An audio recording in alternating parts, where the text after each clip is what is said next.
Syphilis এটা হইছে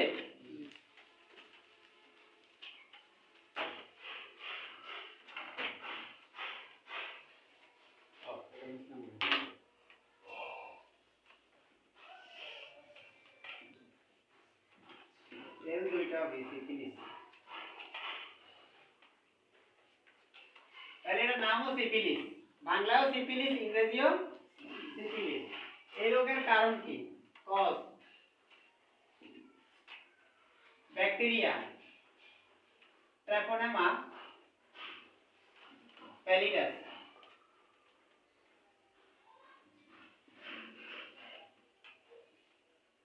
ট্রাইকোনামা প্যালিডাস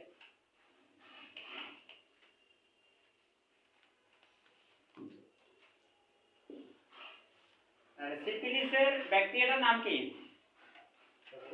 ট্রাইকোনামা pallidum ট্রাইকোনামা pallidum এটা হচ্ছে ব্যাকটেরিয়াটার নাম সিফিলিসের ব্যাকটেরিয়ার নাম হচ্ছে ট্রাইকোনামা প্যালিডাম এটাও sexual disease STD STI STI sexual transmitted infection বা সেক্সুয়াল ডিজিজ এটা এক ধরনের কি এসটিডি সেক্সুয়াল ট্রান্সমিটেড ডিজিজ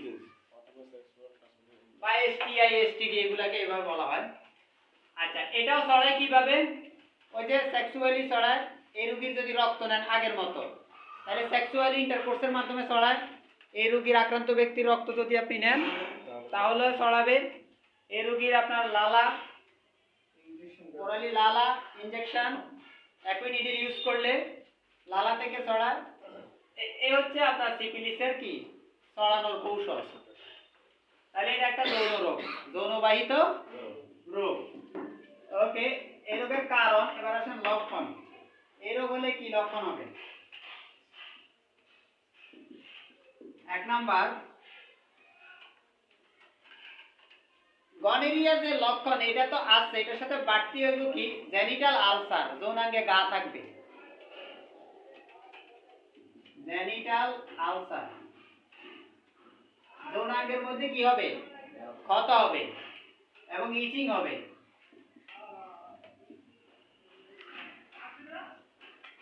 এবং ওই ক্ষত জায়গাটা প্রচুর চুলকাবে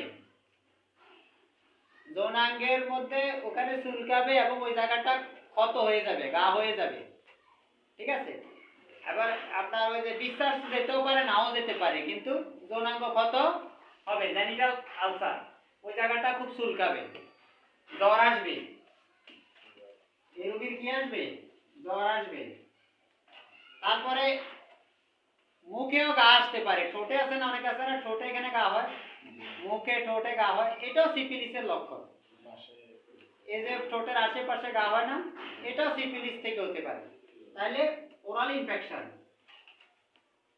ওরাল অথবা লিপ ঠোঁটে ইনফেকশন মুখে এবং ঠোঁটে ঘা হতে পারে এটাও কিন্তু আপনার সিফিলিসের একটা লক্ষণ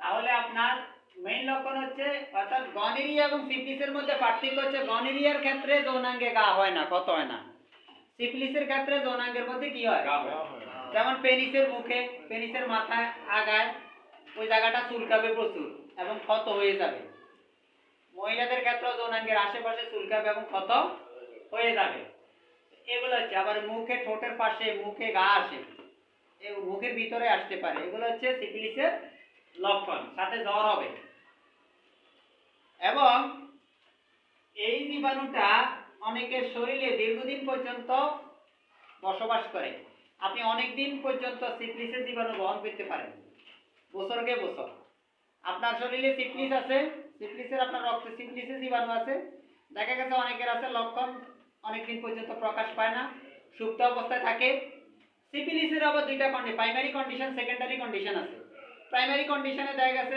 অত ইয়ে হয় না সেকেন্ডারিতে গেলে এটা গাটা ওই যে জেনিটাল আলসার কতটা তো সৃষ্টি হয় এটা আছে অনেকে সিফিলিসের জীবাণু বহন করে সে বিনামূল্যে সবাইকে কি করে বিতরণ করে সমাজের মধ্যে সে বিনামূল্যে এটা কি করতেছে এটা নিজেও জানে না কিন্তু তার মধ্যে সিফিলিসের জীবাণু আছে বা অনেক মহিলার মধ্যে সিফিলিসের সে বহন করতেছে এটা বছরকে বছর এই ব্যাকটেরিয়াটা সে পুষতে পারে যে কোনো লক্ষণ ছাড়াই এটা একটু জটিল প্রকৃতির ব্যাকটেরিয়া।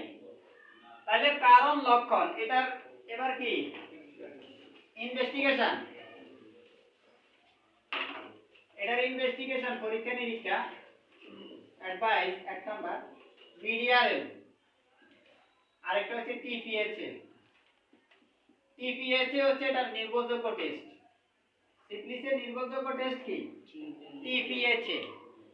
ওই যে ট্রাকোনামা প্যালিডাম, ওই যে জীবাণুটার নাম এই টেস্টের মধ্যে শব্দটা আসেনি। আচ্ছা এখন দেখেন বিডিআরএল যদি রিঅ্যাক্টিভ হয়, বিডিআরএল যদি রিঅ্যাক্টিভ মানে মনে করেন পজিটিভ, বিডিআরএল যদি এখানে বুঝলাম না, এখানে এটা ধার কেন দুই দিন এখানে বুঝা গেল। আচ্ছা বিডিআরএল যদি রিঅ্যাক্টিভ হয় তাহলে এটা সিফিলিসও হতে পারে, গনোরিয়াও হতে পারে। তারপরে যদি আবার টিপিএস এ করা হয়, যদি টিপিএস এ নেগেটিভ হয়, নন রিঅ্যাক্টিভ হয়, তাহলে বুঝতে হবে এটা গনোরিয়া, সিফিলিস। যদি টিপিএস এর রিঅ্যাক্টিভ হয় তাহলে বুঝতে হবে এটা সিফিলিস। তাহলে সিফিলিসের নির্ভরযোগ্য টেস্ট কোনটা টিপিএইচ।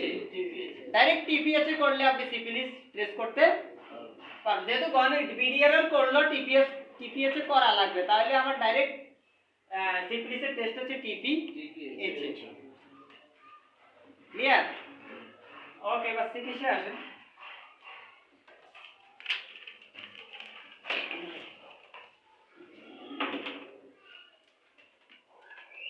প্রথমে আসেন অ্যান্টিবায়োটিক।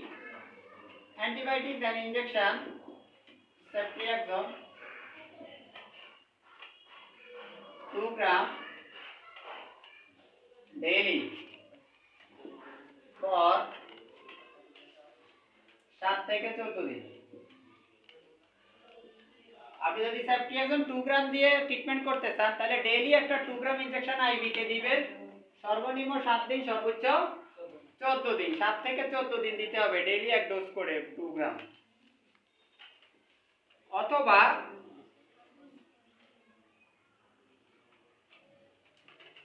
যদি আপনি ওরালি খেতে চান সেফিক্সিন দিতে পারেন।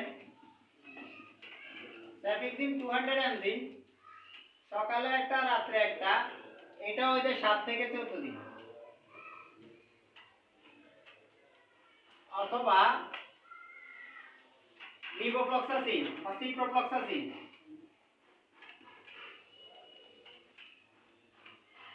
সিপ্রোফ্লক্সাসিন 500, সকালে একটা রাতে একটা, ওই যে আপনার 7 থেকে 14 দিন, সর্বোচ্চ 14 দিন খাওয়া লাগতে পারে, এখানে সময় বেশি লাগবে। অথবা লিভোফ্লক্সাসিন 500, এটা আবার ডেইলি একটা করে, ওই যে 14 দিন। হ্যাঁ, ফ্লুক্লোক্সাসিন দুর্বল। ফ্লুক্লোক্সাসিন 4 বেলা ডিউটি দিতে পারবেন, 4 বেলা খাইতে, 4 বেলা 14 দিন খাইবেন, 4 কতগুলা ক্যাপসুল লাগবে? আজকাল এত সময় দেন, সময় আসেনি মানুষের। আজকাল মানুষ চায় যে ফ্রেন্ডলি ডোজ, দৈনিক একবার খাই কেমনে চলন যায়, না খাইছেন তাহলে আরো ভালো। এতদিন কইছে যে কি ছেলে হোক মেয়ে হোক দুইটি সন্তানই এখন কয় কি একটি হইলে ভালো, না হইলে ভালো না। মানুষ কমের দিকে যায়, এই চলে যায় বাড়তির দিকে। কারণ যেগুলা আগে 6 আওয়ারলি খেত, 6 ঘন্টা পর পর যে অ্যান্টিবায়োটিক গুলা খেত, এগুলো আস্তে আস্তে ব্যাকডেটেড হয়ে যাচ্ছে। এখন আধুনিক আইতেছে 2 বেলা 1 বেলা, 2 বেলা 3 বেলাও তখন ডিউটি দেয় না, দুপুরিয়া থাকবো অফিসে কামে গেছে, দুপুরিয়া খাইতে পারতে না, সকালে আইনের বাইটন বারণের আগে খাইও, আর রাত ঘুমানির টাইমে আবার যাতে মাছ বেছে, এতে কারণ সকালে খানারও টাইম একসাথে রাইতে সব মুট করে এলি একবার। ফ্লুক্লক্স দিয়ে আপনি ফ্লুক্লক্স খেতে পারেন, 4 বেলা করে আপনি খাইতে হইব 7 থেকে 14 দিন। এত ক্যাপসুল খাইতে খাইতে তো আপনি বুড়ো হয়ে যাবেন। আমরা চাই কি আপনি শর্ট টাইম এজিথ্রোমাইসিনও দিতে পারেন, তো ভালো এফেক্টিভ হবে না এখানে। এগুলা দিয়ে আপনি মক্সিফ্লক্সাসিন দিতে পারেন, লিভোফ্লক্সাসিন, মক্সিগান একবার, মক্সিফ্লক্সাসিন, এটা মক্সিফ্লক্সাসিন হয় 400, কত হয় এটা 400 mg, এটাও দৈনিক একটা করে, ওই যে 14 দিন, মানে এখানে সর্বোচ্চ 14 দিন খেতে হতে পারে, লং টাইম। অথবা সেফিউরাক্সিন প্লাস ক্লাভুলানিক অ্যাসিড সেফাক্ল্যাপ 500 এমজি 250 অথবা 500 এমজি ও 14 দিন ওটা খেতে পারেন।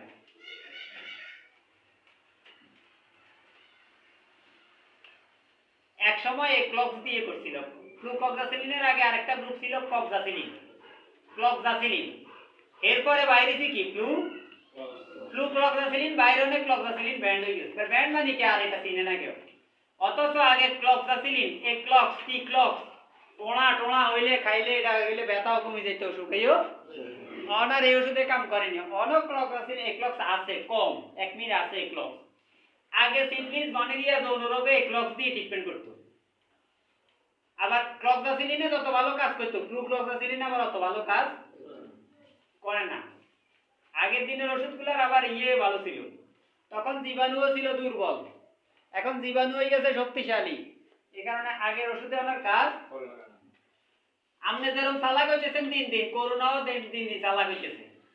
কি হাতে দিন ভেরিয়েন্ট চেঞ্জ করে, এটা রূপ পরিবর্তন করছে কয়বার। তাহলে মানুষ যত চালাক হয় ভাইরাসও চালাক হইতেছে না, ব্যাকটেরিয়া বাদ দিতে হবে, ব্যাকটেরিয়া চালাক হইতেছে। এই হচ্ছে মূল ট্রিটমেন্ট হচ্ছে এটা। এবার এটার লাগে লক্ষণ অনুযায়ী আবিজাবি দিতে পারেন। মূল ট্রিটমেন্ট হচ্ছে এটা, সিফিলিসের মূল ট্রিটমেন্ট। বেসিক ট্রিটমেন্ট হচ্ছে অ্যান্টিবায়োটিক, এরপর ভিটামিন দিয়ে এতক্ষণ কিছু টিয়ামশা আতায় উঠে নেবেন, সেটা আপনাদের ব্যাপার। কিন্তু মূল ওষুধ হচ্ছে কি এটাই তার অসুখ ভালো করবে। এবার যদি তার একটু দুর্বল লাগলে একটু ভিটামিন ফাইল পত্র খাওয়াই, নাফা আপা যা আছে এগুলো হলো অপশনাল, কিন্তু মূল ট্রিটমেন্ট সিফিলিস চলে গেলে জ্বরও চলে যাবে। জ্বর কোনো রোগ নেই, জ্বর হচ্ছে অন্য রোগের উপসর্গ। ওই রোগটা ভালো হয়ে গেলে জ্বর থাকবো নি। তো এটা খাওয়া শুরু করলে যখন সিফিলিস মরে যাবো তখন জ্বর কি জীবিত থাকবো নি। তারপরও সাময়িক টেম্পারেচার নামাইতে হইলে নাফা খেতে হয়। নাফা কিন্তু জ্বর ভালো করে না, টেম্পারেচার নিয়ন্ত্রণ করে। ওকে, আজকে এই পর্যন্ত। আপনাদের মেডিসিন শেষ নাকি?